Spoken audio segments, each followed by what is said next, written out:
د متنازعه ډانسر او کومه چې په سوشل میډیا باندې په ټیک ټاک باندې او په یوټیوب باندې ډیره زیاته مشهوره ده، ډانسونه کوي، بهوده کارونه کوي، د هغې تازه ترین خبر تاسو ته درکوم چې په صدر کې هغه په ډزو باندې وژل شوې ده. آیا دغه خبر حقیقت لري او کنه، او دا چا وجله، چا په ډزې کړي دي، زخمی ده او که په څه حال ده، مکمل تفصیل په دې ویډیو کې وګورئ دوستانو. لکه څنګه چې تاسو ته معلومه ده، الیشا 007 چې هغه په ټیک ټاک باندې نن سبا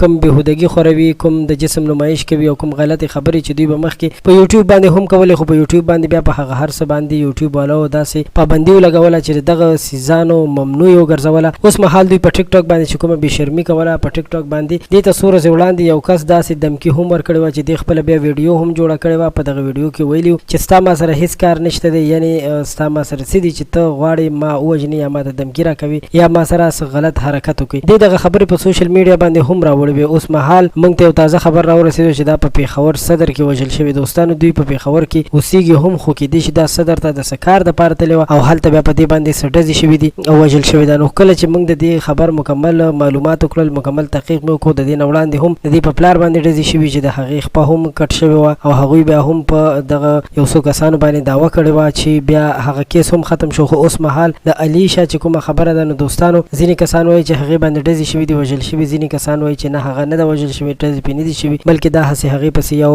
پروپیګنډه شروع ده، یو ډرامه ورپسې جوړه شوې او په دې طریقه باندې چې کله هم دوی په سوشل میډیا باندې په ټرینډینګ کې نه وي، دوی بیا داسې کار وکړي او خپل ځان په ټرینډینګ کې راولي، یعنې خپل ځان مشهور کړي. نو حقیقت به تاسو سره په بله ویډیو کې شریکوو چې دا خبر رښتیا دی او که دروغ دي او آیا دا وژل شوې ده که نه ده وژل شوې. ډېره مننه، ویډیو لایک کړئ، زموږ چینل هم سبسکرایب کړئ. په آینده وخت کې به تاسو سره تازه ترین اپډیټ دې چینل نه شریکېږي. ډېره مننه مو کوم، د خپل ځان ډېر خیال ساتئ.